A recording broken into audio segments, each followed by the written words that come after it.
वो लाखों में किसी एक को चुनते हैं, अंदर की आवाज तो सुनते हैं। गीता में भगवान ने कहा है, हे अर्जुन, 4 प्रकार के भक्त मुझे भजते हैं। आर्तो जिज्ञासुरार्थी ज्ञानी च भरतर्षभ।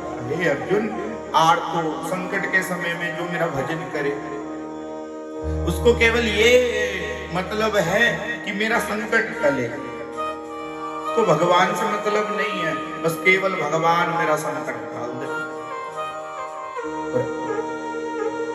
दूसरा भक्त भगवान ने कहा जिज्ञासु, थोड़ा सा जानना है। भगवान जानना चाहता है कि चलो वो कौन है जिसने ये संसार रचा। तीसरा भक्त भगवान ने कहा कि आरती, केवल अपने प्रयोजन के लिए, केवल अपने लाभ के लिए, अपने मान इज्जत दौलत प्रतिष्ठा के लिए भगवान का भजन करता है कि भगवान देने वाले सब कुछ हैं, भगवान से नहीं मांगे तो किससे मांगे।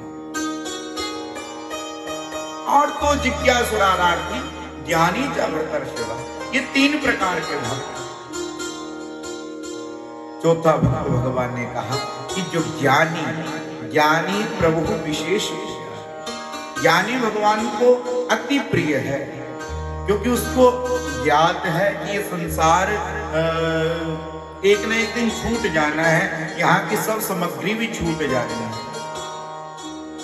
तो वो संसार को क्यों नहीं चाहता भगवान से, केवल भगवान को चाहता है। और उसकी पुकार सुनकर ही प्रभु आते हैं। सबसे विशेष बात यह है कि जिसने हरि गुण गाए प्रभु दौड़े चले आए। चौथा भक्त वो बताया भगवान ने गीता में कि आर्तो जिज्ञासुरार्थी ज्ञानी, जो ज्ञानी बन गया, जिसको ज्ञान है कि एक ना एक दिन हमने संसार को छोड़कर जाना ही जाना है। भीतर से जो आवाज दे प्रभु को, बाहरी आवाज को नहीं प्रभु सुनते, भीतर की आवाज को सुनते हैं। हमारे भक्त गाते हैं ना, बड़ा सुंदर गाया किसी ने, बड़ा सुंदर लिखा है कि लाखों में किसी एक को चुनते हैं, भीतर की आवाज को सुनते हैं। ओ लाखों में किसी एक को चुनते हैं, अंदर की आवाज को सुनते हैं। बस जान ले, पहचान ले, बस जान। सत्संग में आए हैं केवल जानने के लिए, और जानत तुम ही हो जाए। प्रभु जिसको आप बताना चाहते हैं, जिसको आप बोधित कराना चाहते हैं, वही जानता है केवल। क्योंकि बिन सत्संग विवेक न होई, राम कृपा बिन सुलभ न सोई। जिसको आप बोध कराना चाहते हैं, जिसको आप बताना चाहते हैं, वही जानता केवल। जान ले, पहचान ले, बस जान ले, पहचान ले। एक बार वे अपना मान ले, एक बार वे अपना मान ले, फिर क्या होगा?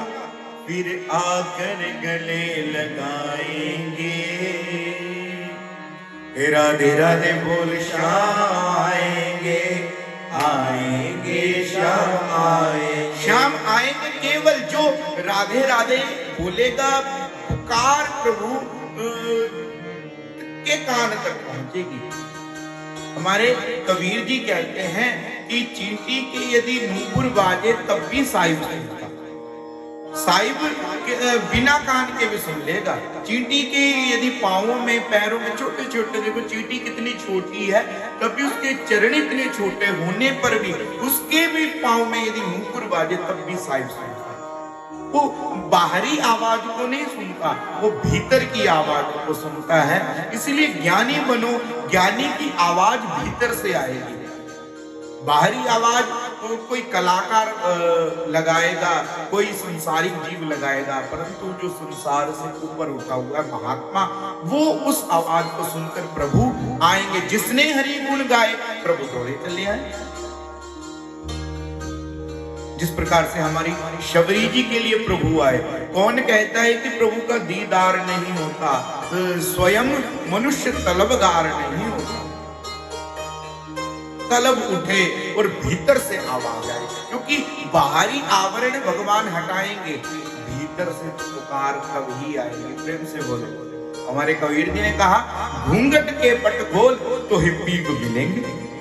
अरे भक्तों, पीप तभी मिलेंगे प्रभु, वो स्वामी तभी ही मिल सकता है जब बाहरी आवरण को आप हटाएंगे।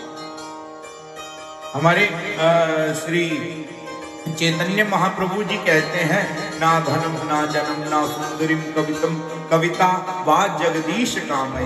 हे जगदीश, मुझे केवल कामना है तो आपकी है।